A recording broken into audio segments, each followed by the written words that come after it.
Strong eye contact. Eye contact seems like such an obvious concept. Right. Okay, well, even if you know that it's important, that doesn't mean that you're good at it or that you know how to be good at it. Thankfully, with eye contact, it's a relatively low bar. You just can't be bad at it. Otherwise, people will assume that you are lying through your teeth or supremely uncomfortable. Whether it's true or not, it's a negative impression to make on someone. Eye contact is essentially a prerequisite these days. Maintaining strong eye contact is a plus, but it's just as important to simply not be terrible at it. There are 3 key aspects to being more than adequate at eye contact. First, distinguish between a gaze and a stare. Stare is what a television news anchor might do when they are reading off the teleprompter. Stare is what I would lovingly call dead zombie eyes, where a gaze is how your eyes might look when you see 3 puppies playing and fighting over a stuffed cow. Second, what do you do with your eyes? The urge to flick your eyes around the room and look beyond someone to alleviate discomfort may be very strong. But here's my one rule on eye contact. Do that. Bold person's eyes and face. Travel your eyes across their eyes and the upper half of their face, and relieve the awkwardness you might have from staring deep into someone's eyes, while maintaining what appears to be good eye contact. Third, here's a quick exercise for improving your eye contact and becoming comfortable with it. Go outside with a pair of sunglasses. Sit near a sidewalk with a lot of foot traffic. Face oncoming foot traffic. If it's winter, nighttime, or otherwise inappropriate for sunglasses, you can also do this in brightly lit malls and such. Now, make eye contact with people who are walking past you. They can't see your eyes, so they have no idea that you're looking at them. You're 100 safe. Get used to that feeling of tension from eye contact and grow immunity to it. Get your game face. Not temperature. Wise, like a hot dog in the microwave. But like a muscle before a Zumba class. This is the same concept I cover in my training video. You can't just walk into a big party straight from waking up from a long nap. What happens when you try to do that? You'll stutter. Your mind will be blank, and you'll have to keep clearing your throat because your vocal cords will be asleep still. You need to warm up. Get in the zone and get ready to socialize. Social skills are muscles that you need to stretch before vigorous use, and ignoring that fact will just ensure that you don't utilize your full potential. If you don't, you'll spend your first 3 conversations warming up, and you definitely won't be as quick-witted or charming as you would like. This is why some people do push-ups or scream before they go on stage to speak to a crowd. For example, they're preparing themselves mentally and physically to make sure their A game comes out. Some people will use external stimuli such as loud music and motivational videos, like the president's speech in the movie Independence Day before the pilots take on the alien army. But my favourite way is a little bit more direct. Read out loud. Here's what you're going to do. Find a passage, preferably from a children's book or something with dialogue that has 1, different characters, and 2, a variety of emotions. Pretend you're a 3rd grade teacher reading to your classroom. Do all the voices, Exaggerate all the emotions and be as hyperbolic as possible. Be loud. Shout and do crazy gestures. For example, try reading the following 3 times. Try to push your limits and do each time more ridiculous and outlandish than the prior reading. Exaggerate the emotions. Sad, emotional donkey. You know, it's so sad that the lamb has to leave early. Really enjoyed spending time with him, and I'm just gonna miss him so much. Scheming, mischievous cat. Oh, can't imagine why the lamb has to go now. Really have no idea what could have happened. I'm sad, just like you are. Why wouldn't I be? Dopey dog-a-dog. Hey guys, where are we going after? Can we go to the park? Really enjoy the park and running around out there. Did you know there's a drinking fountain there now? Oh, shy lamb. Gosh. I'm just, oh, I don't know. I can't. The park sounds fun, but I just don't know. What about staying inside quietly with a movie? Notice the difference between the first and third time, just in that short span of time. Now that's getting warm. Alert, and ready. This also increases your ability to show and express emotions. So there's an added benefit. Warming up, not just for your hamstrings. React with importance. Don't you hate when you make a joke and the person across from you just has a poker face? 0 reaction. Did they even hear what you said? Oh, okay. Maybe the joke wasn't funny, but still, they could have acknowledged you to make it known that you were heard. Reactions are more important than you think. Aside from making conversations awkward and come to a screeching halt, the absence of a reaction causes a disconnect between 2 people. That's the power of a good reaction. When the other person doesn't react to you, it's difficult to envision that this person will ever truly get you. Conversation reactions are like watching a movie without the soundtrack. If they are missing, you may not notice it at first, but pretty soon you notice that something just feels off. Reactions make people feel like you're actually listening, and it's shocking how many people don't realise that they have a perpetual poker face. People just want to be heard, so let them know you hear them. How do you react with importance?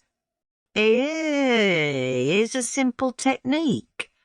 Instead of zoning out when you are listening to someone speak, try to pick out the primary emotion that they are conveying to you.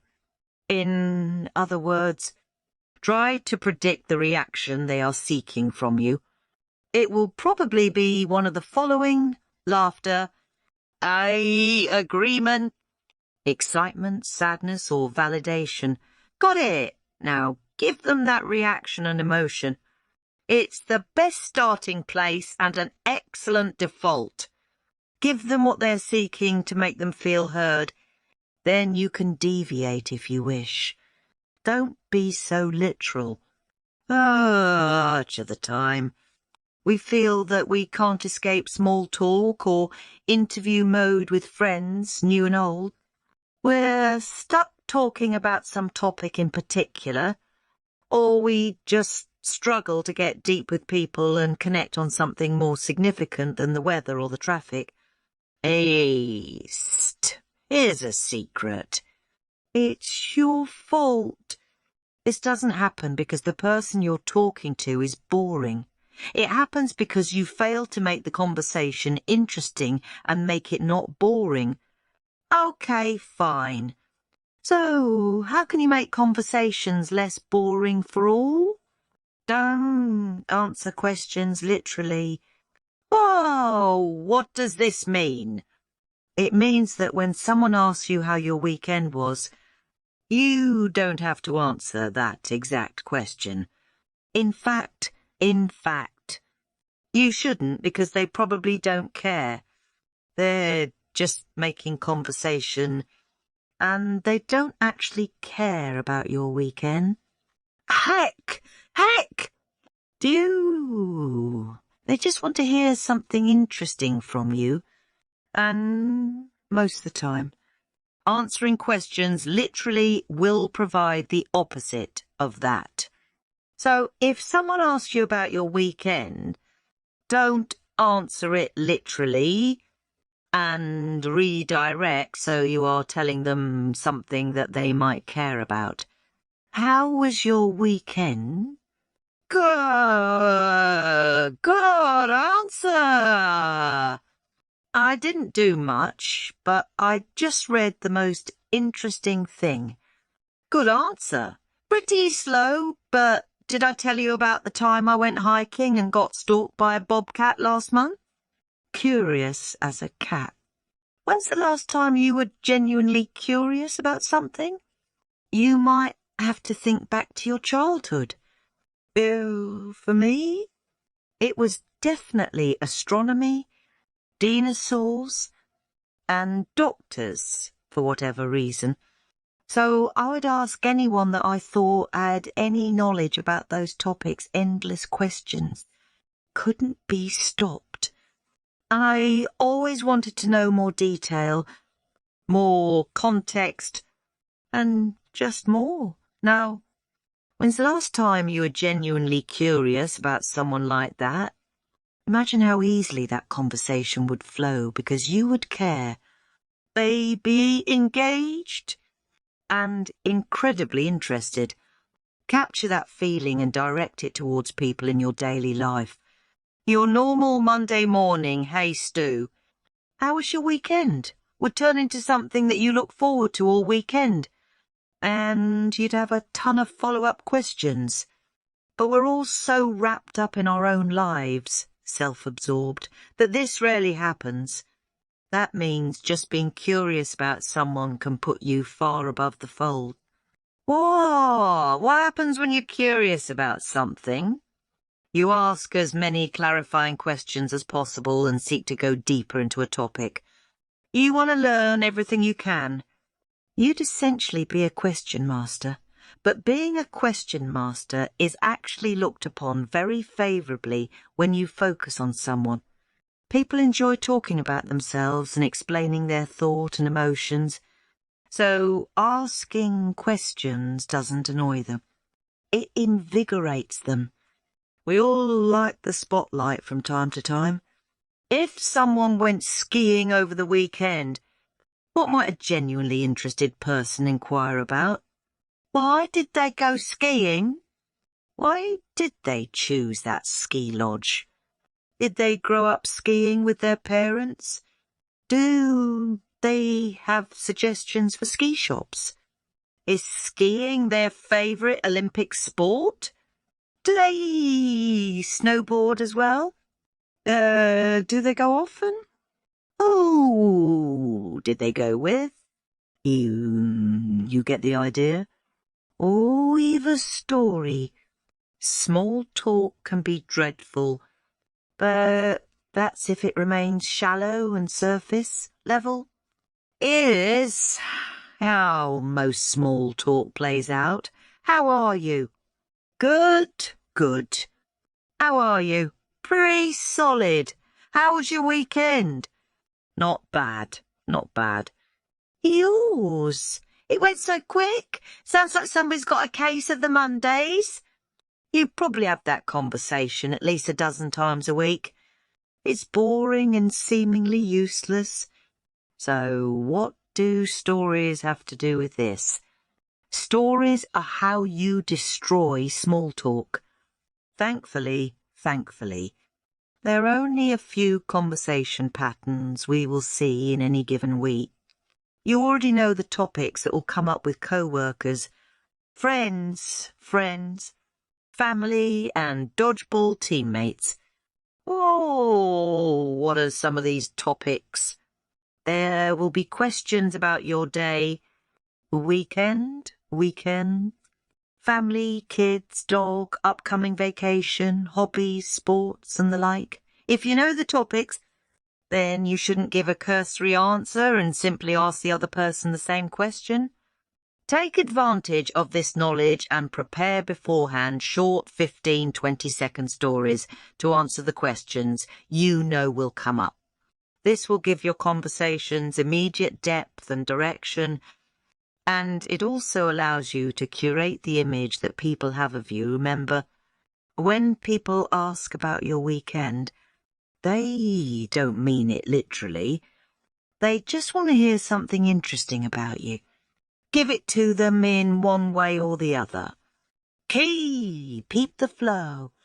People choose topics to talk about because they either feel a certain way about them or the topic has made them feel a certain way. They're not saying it for no reason. It matters to them. In either case, it's because they are affected on an emotional level. Happiness, joy, laughter, sadness, anger, you name it. It's why we share viral videos and pictures, from hilarious cat videos to pictures that make us want to call our parents. This means that most of the time, the small details aren't important. It's less important to be exact and precise all the time. Sometimes we should even derail our train of thought and restrain ourselves to give the other person the spotlight. What is important is to understand the emotional impact that the other person wants to share and stay in resulting conversational flow. Go with them and take a back seat. So if someone tells you their story about skiing with their estranged father, focus on the emotional impact and not the fact that you have no idea how ski lifts work. Spot the emotion that is sought to be shared and ignore everything else. It's up to you to find the flow. Stay on the message that other people want and show them that you feel it too. Take a step back and think about the purpose that someone is telling you something or asking you about something in daily conversation. There's probably a more deeply rooted reason than what appears on the surface. Issing the flow makes you appear annoyingly pedantic, narcissistic, and emotionally tone-deaf. Finding the flow makes you a mind reader. Conversation resume worksheet. So what exactly is this conversation resume worksheet? The last worksheet you got was probably a multiplication table worksheet in 5th grade or a self-evaluation at work you reluctantly filled out. This is an entirely different beast. The purpose of the conversation resume worksheet, well, it's in the title. It's to help you create a resume to be ready for conversation, just like you would create one for a job interview. It means that when you're in the heat of a conversation and an awkward silence is looming, sometimes we stress and our minds blank completely. We try to think on our feet, but our feet are frozen to the floor. So why not come to the conversation with your notable accomplishments, experiences, stories and pedigree noted in your conversation resume and ready to speak about? Know them? Have them rehearsed and be ready with them should the opportunity arise, just like in a job interview. Having this resume allows you to present the version of yourself that you most want. It's not manipulative or lying. It's simply the difference between having a good answer or story when someone asks, "What did you do last weekend?" versus simply saying, "Oh, not too much. Some TV. What about you?" Developing and constantly updating your conversation resume can save you from awkward silences and make it supremely easy to connect with others.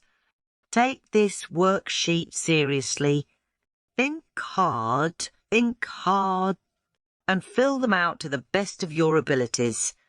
It's this process of mental agony that will translate to real conversational success. Conversation resume prompts. Remember, we're approaching normal conversation as we might a job interview. Despite what you think, you do have a pretty good idea of what you'll talk about to friends and strangers. So make sure you have answers for them. Imagine how much more prepared you'll be to talk to anyone if you have answers to the following prepared and ready. If you don't have a good direct answer to the question, just redirect your answer so that you can at least give the other person an interesting or noteworthy answer. Update your conversation resume on a weekly basis and you'll be ready to go. Daily life. Well, what did you do over the weekend? How is your weekday going? How is your family significant other? How's work? Staying current. What are the top 5 current events of the week and month? Learn the basics and develop an opinion and stance on them. What are 4 funny situations from the past week? Be able to summarize them, relate them as a short story, and solicit an opinion from others. What are the 4 most interesting things you've read or heard about in the past week? News articles or interpersonal situations from friends, etc. Be able to summarize them, relate them as a short story, and solicit an opinion from others. About you. Oh, what do you like to do for fun? What's your biggest passion? Where are you from? How long have you lived, worked here? Where did you go to school? What do you do for work? Notable. What are your 5 most unique experiences? What are your 5 most personally significant accomplishments? What are 10 strengths? Things you are above average at, no matter how big or small. Name 10 places you've travelled in the past 5 years. Name the past 5 times you've gone out to a social event. Name 10 things you cannot live without. Don't take this question too literally. Quick thinking exercise. This is how you stop your mind from blanking in the middle of conversations. It takes work, and you can practice in the comfort of your own home, alone and safe. Conversation is a series of statements, stories, and questions. After one person contributes one of those elements, the other person responds in kind, either on the same exact topic or a topic that is in some way related to the original one. That's really it. Sometimes we'll have trouble thinking of what to say on the same topic or finding a connection to another subject. That's where free association comes in. In conversation, just a series of free association exercises. For instance, if someone started talking about motorcycles and you had no experience or impression of motorcycles, then what is your response going to be? You might not have anything to say about motorcycles, but what if you took away the statement and context and focused on the word and concept of motorcycles? With simple free association, you can find a way to quickly and efficiently breathe new life into the conversation, regardless of how deeply stuck it may feel. Just free associate 5 things about motorcycles. In other words, blurt out 5 things, nouns, locations, concepts, statements, feelings, words that flashed into your brain when you heard the word motorcycles. Allow your mind to go blank and zero in on the word motorcycles. Stop thinking of the word as a trigger to past experiences and memory. Instead, start looking at it as a fresh concept, unconnected to what you've experienced before. Let's try to play a word association game. For most people, when the word cat is mentioned, they think of kittens, car turtles, sandboxes, cheetahs, lions, fish, sushi, fur, dogs, allergies, the musical, etc. Keep in mind that there is no right or wrong answer here. It's all free association. What's important is that you're rapidly filling out that list of things that you can intellectually connect with the word cats. You'll notice that doing this is much easier than coming up with a responsive statement or question to the declaration, "Ah, love cats." Yet, your task and challenge is exactly the same. Where'd you go with what the other person said? With that framework and perspective, it's much easier to disassociate from the actual statement and free associate with the subject matter. Doing this will train your brain to think outside the box, approach conversation in a non-linear way, and see the many possible directions one simple concept or word can take you. Now, suppose that someone proclaimed their love for car racing, and suppose that you know nothing about that either. What are the top 5 or 6 free associations that come to mind for car racing? For me, it's a mixture of 1, NASCAR,